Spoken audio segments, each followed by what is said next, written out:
Bueno, Sebastián, muchas gracias por estar en Boca Podcast. Agradezco que... Bueno, Maxi, muchas gracias por la invitación y por darme la oportunidad de esta charla con vos para hablar de muchos temas. La primera pregunta que tenía era un poco para saber tu trayectoria. Vos tenés una larga trayectoria en el periodismo, después Ajá. vamos a hablar de la inteligencia artificial, pero ya desde chico tenías interés en ser periodista. Sí, claramente a mí siempre me gustaron mucho los medios de comunicación y siendo muy chico ya siempre me resultaba muy divertido, muy entretenido estar hablando de medios de comunicación. Me gustaba leer los diarios, me gustaba mirar la tele, me gustaba mucho todo el tema internacional. Ya siendo muy chico estaba muy atento a las noticias, por lo tanto sí. Y de hecho, tipo a los 11 años me invitaron a dar un periodista amigo de la familia me llevó a una radio y realmente fue una experiencia que me encantó y me gustó mucho todo ese clima que se vive en el periodismo. Por lo tanto, sí, desde muy chico ya estuve muy interesado en los medios. ¿Y cómo fue tu evolución, primero de estudiar y cómo se va desarrollando tu camino Claro, profesional? bueno, yo en realidad estudié dos carreras. Estudié primero, hice una tecnicatura de periodismo, ni bien terminé la escuela secundaria, y después me metí en Derecho en la UBA, ¿sí? Que yo finalmente terminé, me recibí de abogado. Yo en algún momento, en los inicios, tenía pensado trabajar de las dos cosas, de periodismo y de abogado, pero eso finalmente no funcionó porque el abogado requería de mucho tiempo. Entonces yo ya estaba un poco embarcado en las tareas periodísticas. Ya, cuando estaba estudiando periodismo, abogacía, yo ya había empezado a trabajar un poco como periodista. Entonces ya me entusiasmó mucho ese trabajo, aunque trabajé después varias veces de abogado, incluso trabajé en el Estado como abogado. Siempre mi principal foco fue el periodismo. Y después, ya qué sé yo, a los 10 años de ser periodista, me metí muy de lleno en la docencia y en todo lo que es las carreras universitarias de periodismo como profesor, que también me gustó mucho. Y fui ahí, fue una actividad conjunta. Y después, bueno, en la actualidad trabajo más de docente de periodismo que de periodista, pero bueno, las dos tareas siempre estuvieron bastante juntas. ¿En general siempre tuviste intereses diversos más allá de lo que hiciste? Porque en general es como una característica Ah, sí, sí, sí. Bueno, yo creo que una de las características de toda persona que quiera ser periodista es ser curioso. Yo soy muy curioso. Estoy muy interesado en tratar de aprender cosas, de preguntarte por qué las cosas funcionan de una manera u otra, por qué pasa esto y no pasa lo otro, por qué hay cosas que funcionan mal, por qué hay injusticias en el mundo, es decir, preguntarse el porqué de todo, creo que, y tratar de ir a buscar respuestas, ¿no? En torno de eso, sí, claramente es un aspecto muy importante. Y también eh, entender cuál es el rol del periodista en el mejor de los sentidos, ¿no? Que es tratar de estar donde la gente común no puede estar, que es Sí. decir, bueno, donde se cocina el poder, donde se determinan cosas de la vida de todas las personas, como puede ser el Congreso, espacios de grandes empresas, sindicatos, es decir, estar en los lugares donde se teje todos los aspectos importantes de una sociedad para saber conocer y darle información a la gente para que pueda actuar en consecuencia o, digamos, saber cuándo va a votar, cuándo ejerce un derecho, cuándo cumple una obligación, etcétera. Hay también dentro del rol de un periodista una gran responsabilidad a la hora de comunicar, digamos. Eh, ya quiero pasar al tema porque me interesa combinarlos, digamos. Sí. Eh, ¿Cómo se transfiere ahora ese rol del periodista con lo que está sucediendo con la inteligencia artificial? ¿Con qué hay que tener cuidado en ese sentido, digamos? Bueno, justamente, mira, la inteligencia artificial plantea un momento de muchos cambios en el periodismo, ¿sí? Igualmente yo soy profesor de inteligencia artificial y periodismo en la Universidad Nacional de Avellaneda, y yo siempre trato de ser muy cuidadoso cuando hago proyecciones, ¿sí? Okay. Porque todavía no sabemos exactamente. Sabemos que es una tecnología eh, muy que va a generar muchísimos cambios en todos los órdenes productivos y de la vida, porque plantea muchas posibilidades. eh, Pero todavía yo soy bastante cuidadoso con hacer proyecciones sobre cómo va finalmente a determinar la vida de las personas y los espacios de trabajo la inteligencia artificial. Pero claramente creo que lo esencial del periodismo sigue siendo igual que cuando no había inteligencia artificial, ¿sí? Es decir, hace algunos días Elon Musk habló de el movimiento de átomos o el movimiento de bits. Y él decía que, bueno, los trabajos que mueven átomos van a ser trabajos que van a durar más que los que tienen relación con el movimiento de bits o el desarrollo de bits, ¿no? Entonces, bueno, claramente el periodismo interesante, el periodismo esencial, es el periodismo que mueve, de átomos, el de personas con personas, ¿no? El periodismo de una persona yendo a un lugar donde hay otras personas que le pasan cosas, o esto que estamos haciendo ahora, que es una charla, es decir, una cercanía entre dos personas y un diálogo que se da la empatía entre uno y otro, etcétera. Es decir, todo eso es esencial del periodismo y eso no va a cambiar, yo creo que no va a cambiar, pero sí lo que va a cambiar mucho es el trabajo en la redacción. Es decir, el trabajo en la redacción sí va a cambiar mucho porque para la producción de determinados contenidos la inteligencia artificial facilita mucho, Claro. ¿no? Y todavía no estamos en el momento de los agentes de IA, cuando ya en algunos años o en algún tiempo se multipliquen los agentes de IA, ya no solo va a ser tareas puntuales, sino que los agentes van a desarrollar múltiples tareas dentro de la redacción. Entonces, muchas de esas tareas que tienen que ver con desarrollo de contenidos fáciles de armar, estructurados, basados en datos que se pueden recolectar automáticamente o de otras bases de datos o de sitios de la web, etcétera, todo eso se va a agilizar mucho y el periodista va a tener un rol más de supervisor y de control que digamos, de hacedor, ¿no? Pero sí va a ser fundamental el rol del periodista para controlar, para supervisar, para evitar, porque también nosotros tenemos que tener en cuenta que la inteligencia artificial es como una especie de lápiz mágico, ¿no? Que nos permite hacer innumerables cosas. Pero siempre y cuando nosotros sepamos qué queremos contar, cómo lo queremos contar, eso sigue siendo una tarea del periodista, ¿no? ¿Qué foco le queremos dar a una determinada nota? Todo eso es tarea del periodista, aunque agilice mucho y muchas tareas se logren automatizar y faciliten mucho el trabajo del periodista, ¿no? Pero como te digo, eso es el trabajo industrial dentro de la redacción. El trabajo humano del periodista va a seguir siendo igual, porque es una persona que va a lugares donde hay otras personas que están padeciendo problemas, que están, digamos, atravesando situaciones, los ve, el lograr entender, comprender lo que les pasa, ¿no? Y eso es una tarea muy humana de unos con otros. Yo, igual el tema de la IA, yo trato de no ser cerrado con la IA, porque, como te digo, es un tema que está en desarrollo, ¿no? Entonces, claramente va a generar muchísimos cambios, pero no me gusta tampoco la mirada alarmista de la IA, ¿viste? Todavía hay que ver, hay que darle tiempo a que se vayan gestando los cambios y finalmente qué lugar le va a quedar a las personas en ese trabajo más humano, ¿no? Y vos que cuando empezaste a estudiar la inteligencia artificial y te volviste como un experto o Sí. sabedor del tema, ¿qué cosas sentís que la gente piensa que son de la IA y que no son? Y al revés también. No, bueno, con relación a la gente en general, vamos hacia un mundo donde la realidad va a estar como en una situación difusa, ¿no? Sí. Porque va a haber muchas imágenes, muchos videos, muchas informaciones que no van a ser ciertas y que van a parecer ciertas, ¿no? Entonces, me parece que el tiempo de la IA va a requerir en las personas el desarrollo de un espíritu crítico cada vez más potente para descreer de muchas cosas que puedan parecer ciertas pero que no lo son.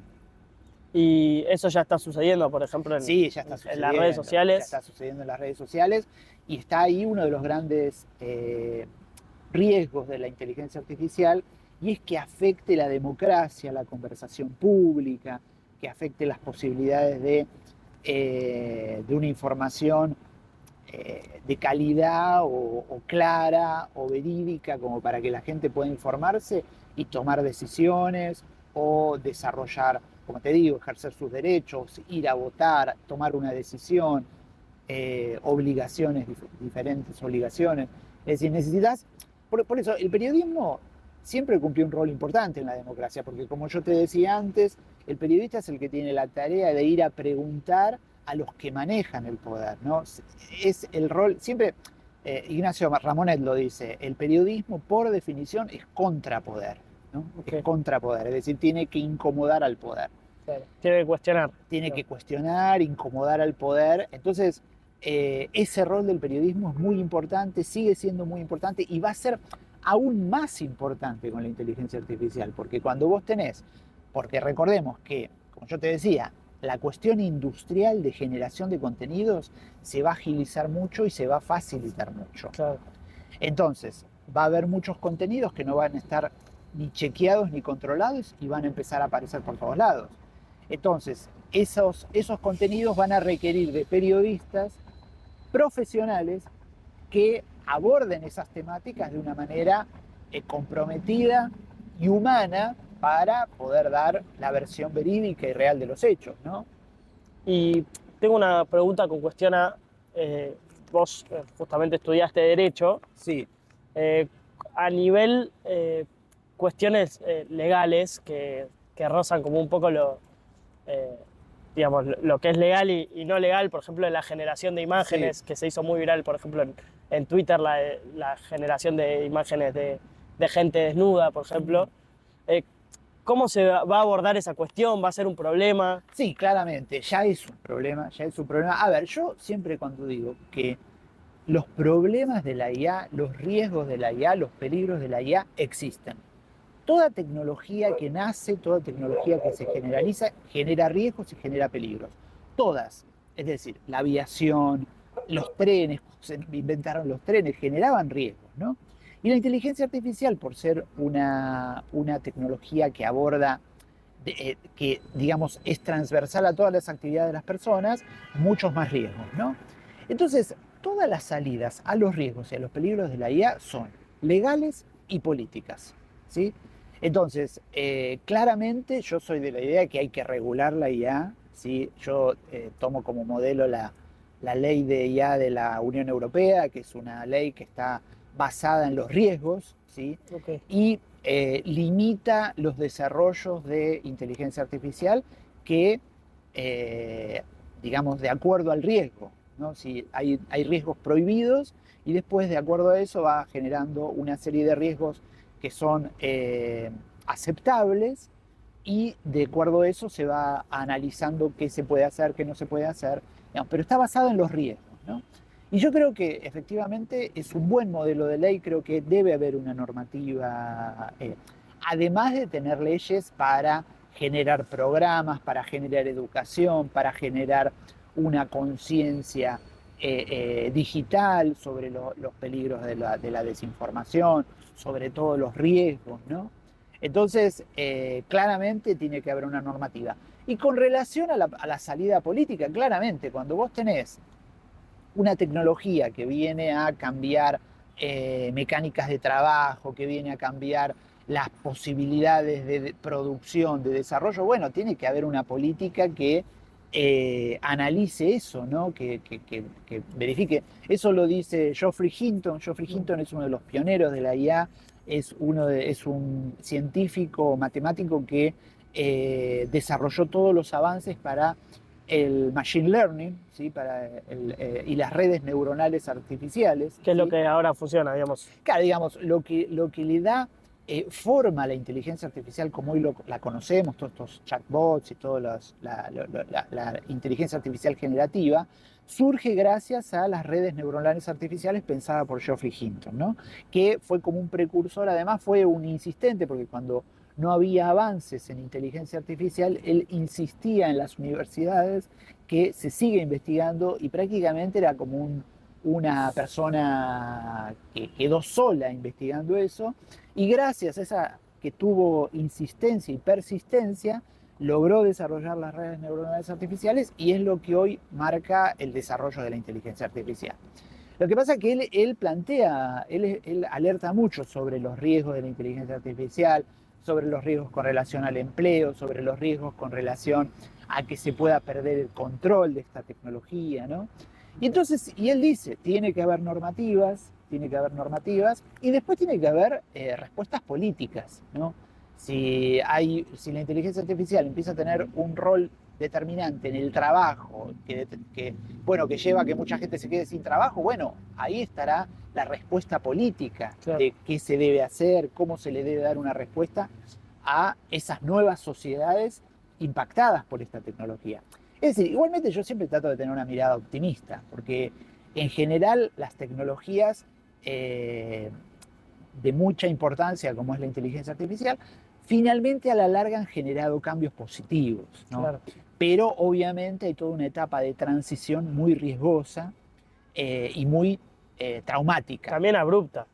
No, y ese es el otro problema. Esta es una tecnología que que lo dicen, es demasiado rápida, vertiginosa, ¿no?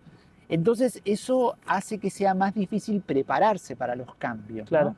Y de hecho muchos políticos están medios fuera de tema, todavía no comprenden la magnitud de la problemática, no saben bien cómo prepararse frente a esto, es como que lo toma un poco de improviso, pero yo creo que, como te digo, la cuestión legal, la regulación y la cuestión política son claves en cómo avancen todos estos desarrollos tecnológicos que van a cambiar muchas cosas en la vida de las personas y más que nada en los sistemas productivos, ¿no?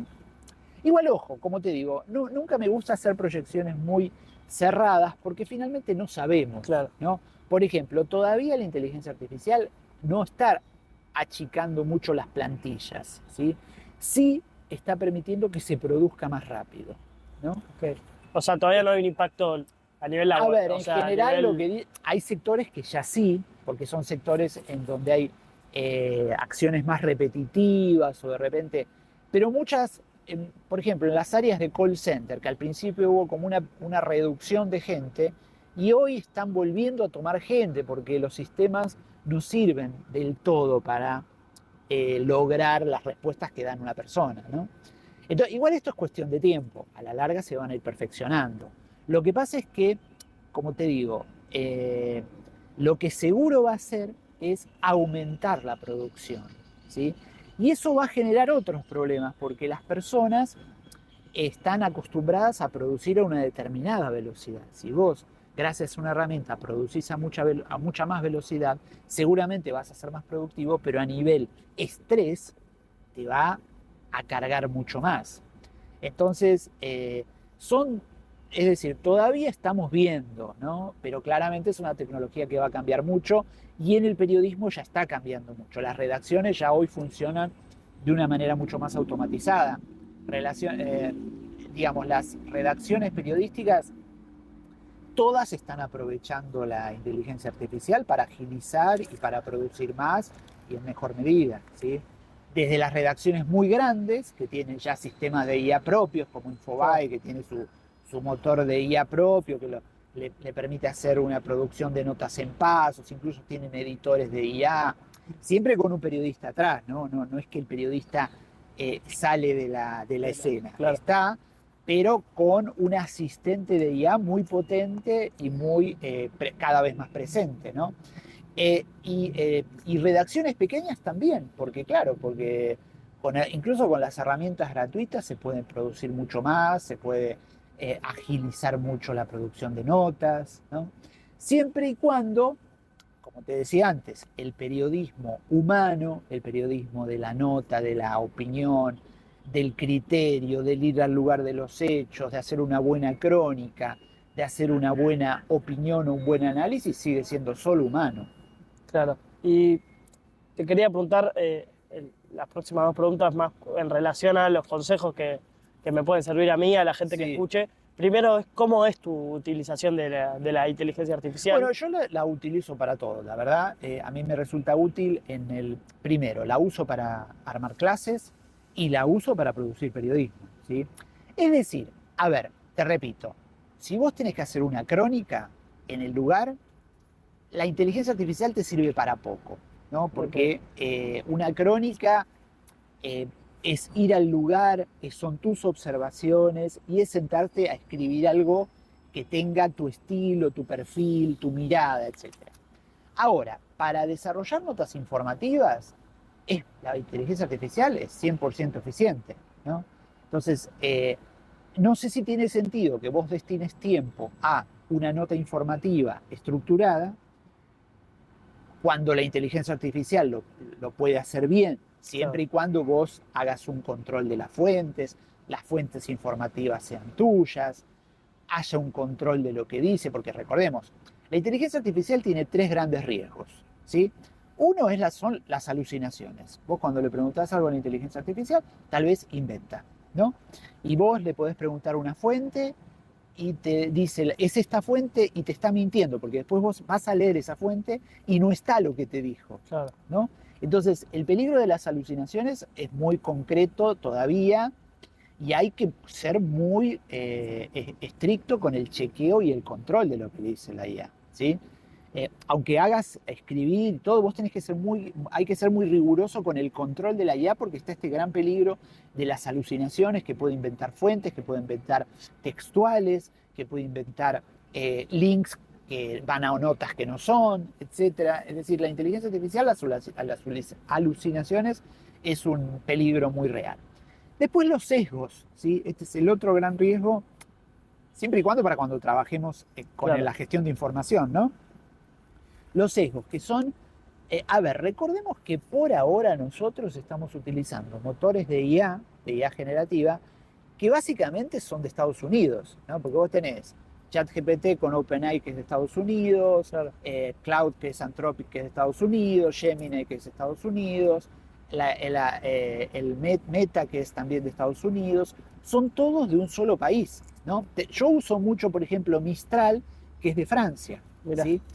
Pero bueno, es decir, cada motor de IA tiene un desarrollador que generó una estrategia de búsqueda y recolección de información, y esa información es con lo que responde la inteligencia artificial. Entonces, ¿quién generó esa base de información en la que se basa la inteligencia artificial? Tiene un sesgo, porque no es lo mismo si te lo dicen desde China, desde la India, desde Estados Unidos o desde Latinoamérica. Claro, sí, ¿no? sí. Entonces, los sesgos hay que tenerlos en cuenta, ¿sí? Porque seguramente nos van a dar una versión de los hechos ligada a la conveniencia política del desarrollo, ¿no? Entonces, de hecho, en las últimas semanas, cuando uno le preguntaba a los motores algo de la guerra en Medio Oriente, y tal vez daba respuestas difusas, que no tenían una posición clara, que eran confusas, porque, bueno, en general estas grandes empresas tecnológicas están alineadas con la Casa Blanca, ¿no? Claro, hay un interés detrás. Hay un interés, entonces, por más que no es directo, pero puede estar el sesgo, en algún lado puede aparecer ese sesgo, ¿no? Y después el otro gran problema que hay es que los motores los chatbots, los motores de inteligencia artificial, suelen tratar de ser muy complacientes con el usuario. Porque como toda herramienta tecnológica quieren que te quedes usando ese motor, que no te vayas a otro motor o que no te vayas de la instancia de IA. Entonces, cuando vos les preguntas algo, en general tratan de ser complaciente con tu pedido. Y muchas veces en esa búsqueda hay o errores o giros que tal vez no son del todo realistas, ¿no? Para dejarte conforme a vos. Entonces, bueno, claramente con todas estas fallas, cuando vos usás la IA para hacer periodismo, tenés que ser súper cuidadoso, ¿no? Súper cuidadoso. Igual eso no quita todo lo bueno que tiene, toda la capacidad de productividad que tiene, digamos, básicamente la inteligencia artificial se utiliza para 3 cosas en el periodismo. La primera, para la generación de contenidos. Creación de contenidos en todas sus partes, ¿no? Búsqueda de información, búsqueda de fuentes, creación de borradores. Vos le podés decir, bueno, quiero hacer una entrevista con tal. Bueno, dame un listado de preguntas. Y vos eso después lo vas trabajando, ¿no?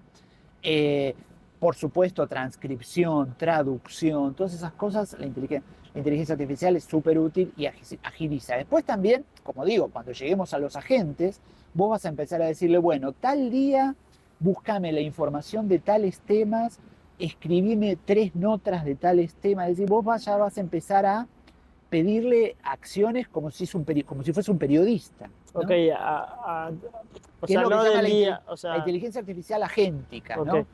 Que, Va a trabajar como con sí, objetivos, claro, con digamos. objetivos, ya no con tareas, sino Claro. con objetivos, ¿no? Mira, Entonces, eso va también a agilizar aún más la capacidad y las posibilidades de hacer periodismo, ¿no? Entonces, y va a facilitar aún más el desarrollo de creación de contenidos. Después, la otra gran área en la que se trabaja la IA en los medios es para la creación de productos. Entonces, es decir, bueno, yo hago un podcast, quiero que me lo haga, me lo haga escrito, que me lo transcriba, que tengo un texto, quiero que una voz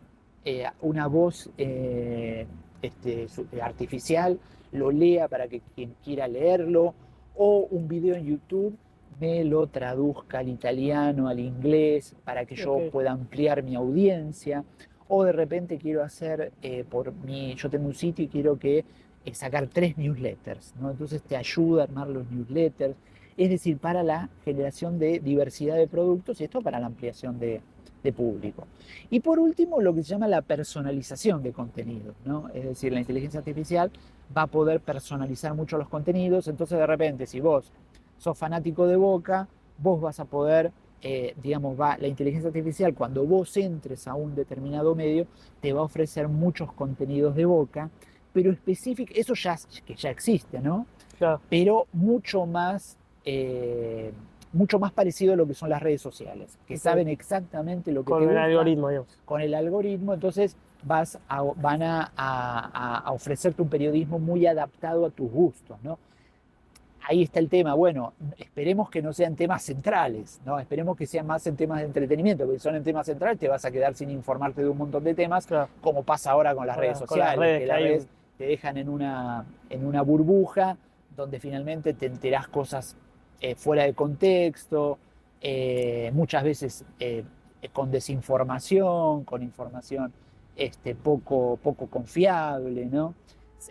Mezclando lo que es opinión de información, ¿sí? Entonces, bueno, no en ese sentido, es decir, algo un poquito más ligado al periodismo, pero sí en gran medida lo que se llama la personalización. No sé cuánto tiempo nos queda, pero No, todavía para 15 eh, minutos más o menos. otra pregunta que me parece interesante, que seguro te hace mucho, más allá de que hay distinciones entre las distintas inteligencias artificiales, que también estaría bueno saber cuáles te parecen las mejores para diversas tareas, pero el tema de los prompts. Ajá. ¿Qué cosas funcionan? ¿Qué cosas son Bueno, a ver, mito? los prompts son... los prompts son las órdenes que nosotros les damos a la inteligencia artificial para que logren desarrollar tareas, ¿no? Y claramente la inteligencia artificial ya está, al principio tenías que trabajar mucho los roles o tenías que trabajar tal vez en determinados idiomas, por ejemplo, generalmente en el inglés, o por ejemplo yo utilizaba una IA de videos china y el prompt era mejor hacerlo en chino, entonces yo lo pasaba por el Google Translate, lo hacía en chino y se lo presentaba en chino.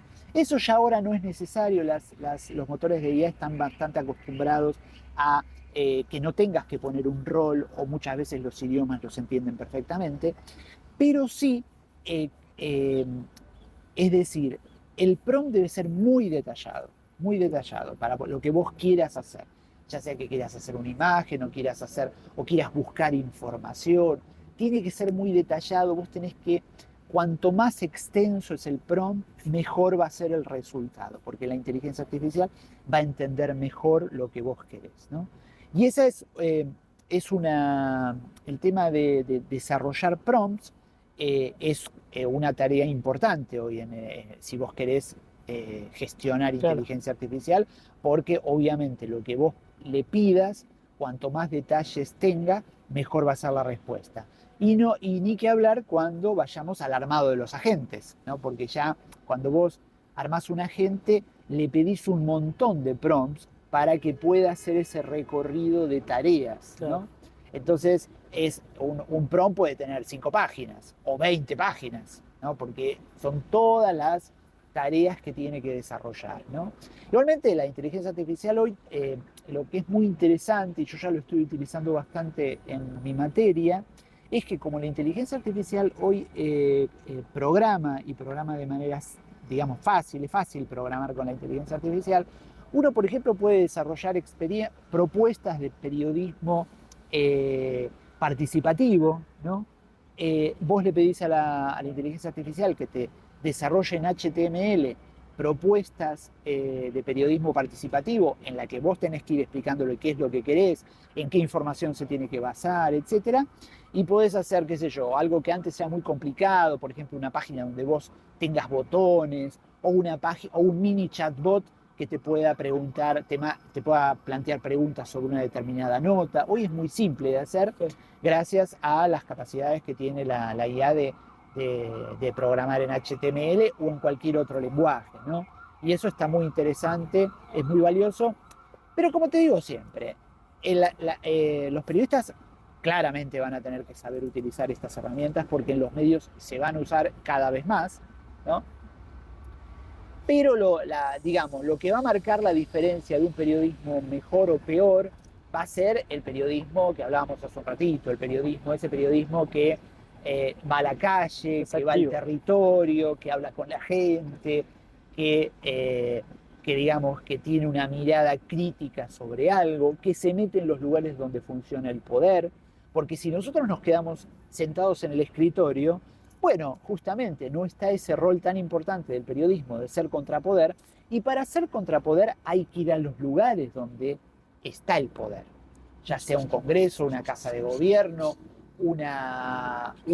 digamos, ámbitos empresariales. Vos tenés que estar ahí para preguntar, para indagar, para consultar, para después poder tener una mirada contrapoder, ¿no? Entonces, el periodismo que va a seguir siendo de calidad va a ser ese. De hecho, hay un periodista que a mí me gusta mucho, que es Jim Van Der Hey, que es el periodista creador de Axios en Estados Unidos, y él habla mucho de los superperiodistas, que viene una generación de superperiodistas, que van a ser los periodistas que mezclen todas las capacidades que da la IA, ¿sí? Todas esas capacidades para gestionar, para buscar, para producir, digamos, desarrollar borradores, todo esto que hablábamos, pero por otro lado una gran capacidad de comprensión de la realidad, comprensión de temas complejos, ¿sí? Entonces estamos hablando ahora un montón de energía en el país. Bueno, periodistas que sepan de esos no son tantos, ¿no? Claro. Periodistas que tengan buenas fuentes, que puedan mandar un WhatsApp a una persona directa.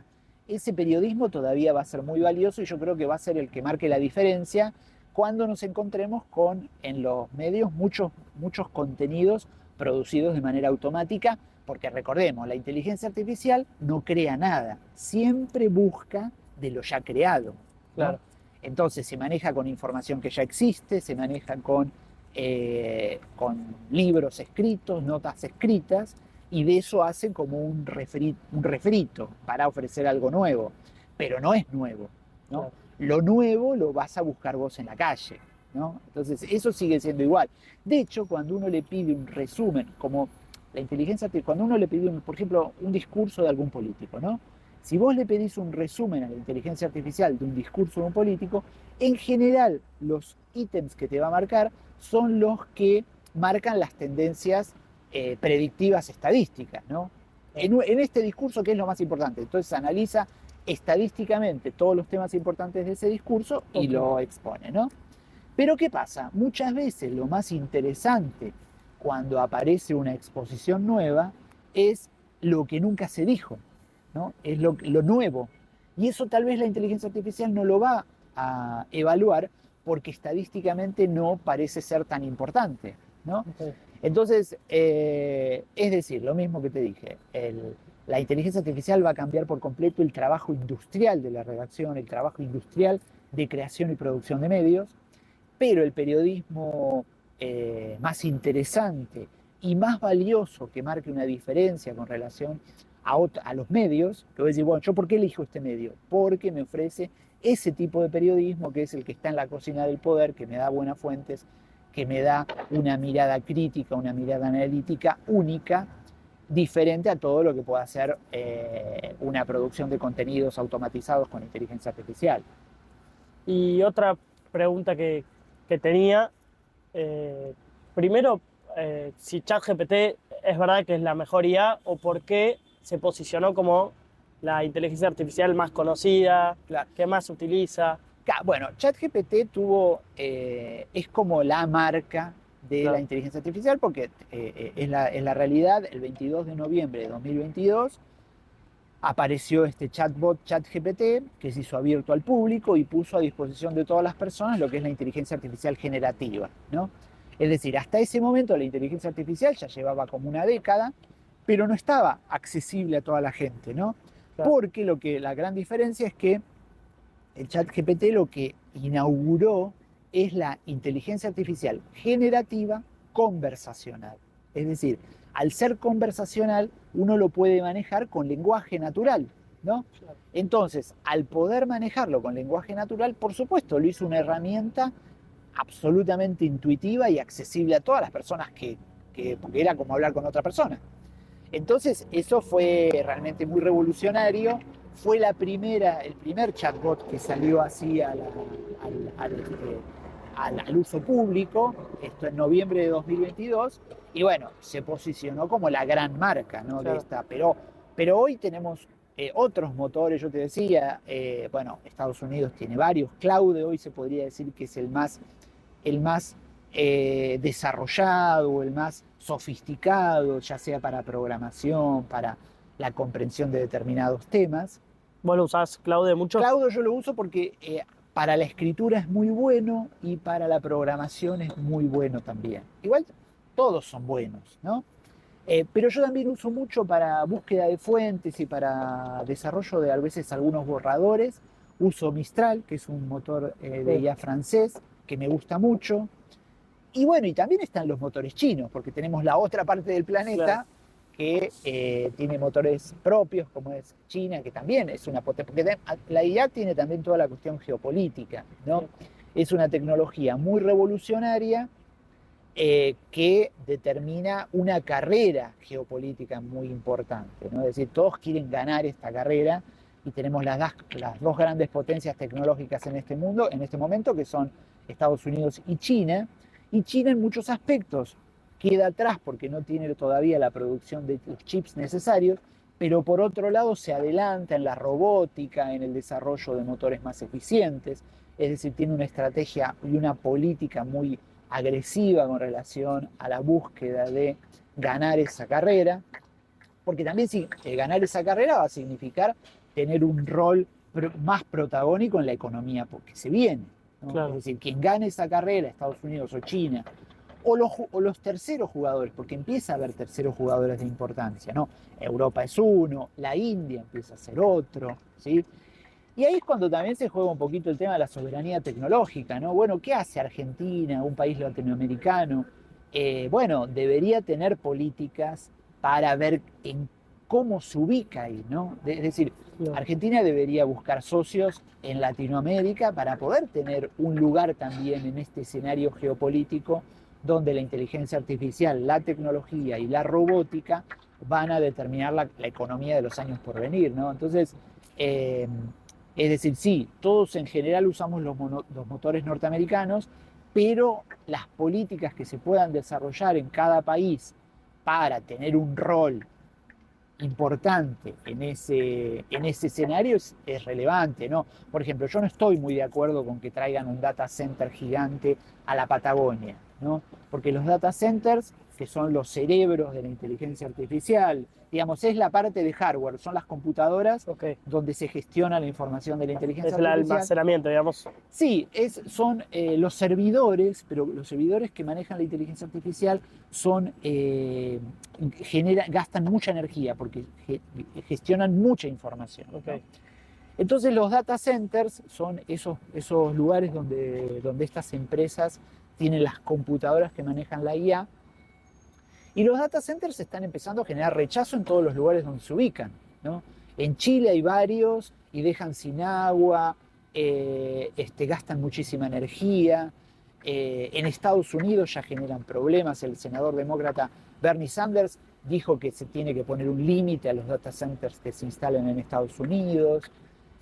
Acá nosotros, y acá la propuesta es traer un data center gigante a la Patagonia. Yo creo que no nos aporta demasiado un data center gigante y sí plantea muchos riesgos ambientales, como por ejemplo el peligro hídrico, porque la Patagonia no tiene agua en exceso, ¿no? Hay problemas hídricos también. Claro.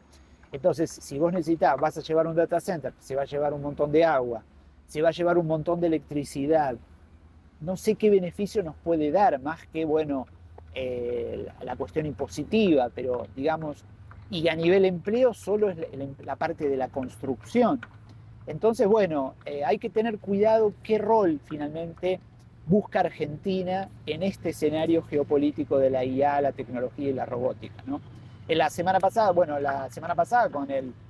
el Artemis 2, Claro, sí, viste que llevaron contaba que hace una semana, 10 días, en el Artemis 2, que fue la misión espacial que volvió a la Luna, ¿sí? Llevaron un microsatélite argentino, el microsatélite Atenea, ¿sí? Que fue desarrollado por 2 universidades públicas y una comisión nacional de temas espaciales, ¿no? Entonces, bueno, y fue muy exitoso porque de 4 satélites que se llevaron, de 4 microsatélites que se llevaron, solo 2 lograron los objetivos, ¿no? Había uno alemán, uno de Corea del Sur, uno de Argentina y uno de Arabia Saudita. Y los únicos 2 que lograron cumplir los objetivos que buscaban son el de Argentina y el de Arabia, ¿no? Y bueno, habla de un potencial tecnológico de Argentina muy importante, ¿no? Propio, ¿no? Son desarrollos propios hechos en universidades públicas, con una estrategia pública del Estado de ya hace muchos años, de una década. Entonces, decir, bueno, tal vez tenemos un rol, podríamos tener un rol más importante que simplemente ser un país para ubicar un data center, ¿no? Que se lleve la energía y el agua, ¿sí? Entonces, bueno, hay que ver un poco qué rol va a tomar Argentina en ese mapa geopolítico.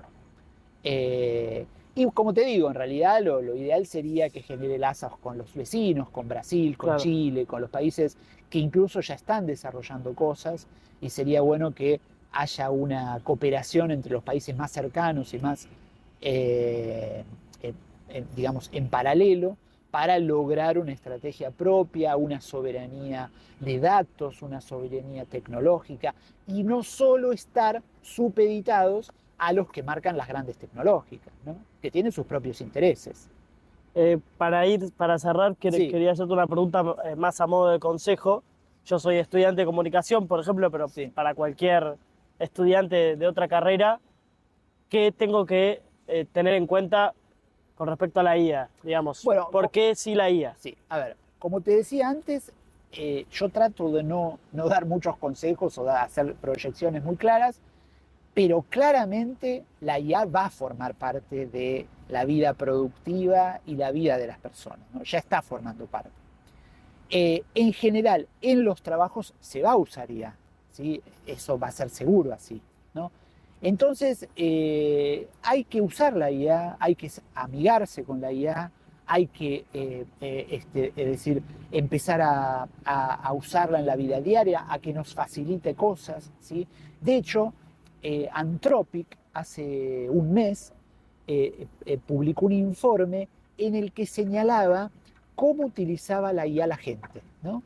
Y había claras diferencias entre los que recién habían empezado y los que ya tenían un año de uso del motor Claude.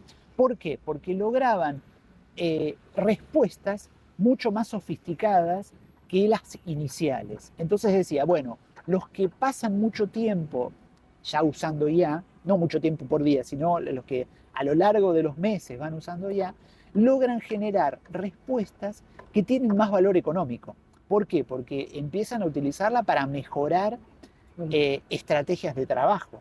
Entonces, de repente, si vos le pedís, bueno, vos querés hacer un análisis de mercados o querés armar una estrategia de venta de un producto o querés que te desarrolle una estrategia comercial, bueno, son acciones con mucho valor económico y que requieren no solo un prompt, como vos me decías, un montón de prompts, que es lo que se llama la iterar, es decir, cuando vos vas mejorando, porque le vas preguntando una y otra vez hasta lograr lo que vos querés de resultado, ¿no? Entonces, hay que usarla, hay que tratar de ponerla a nuestro servicio, hay que lograr exprimirla como herramienta para que nos mejore las posibilidades de productividad, para que agilice tareas.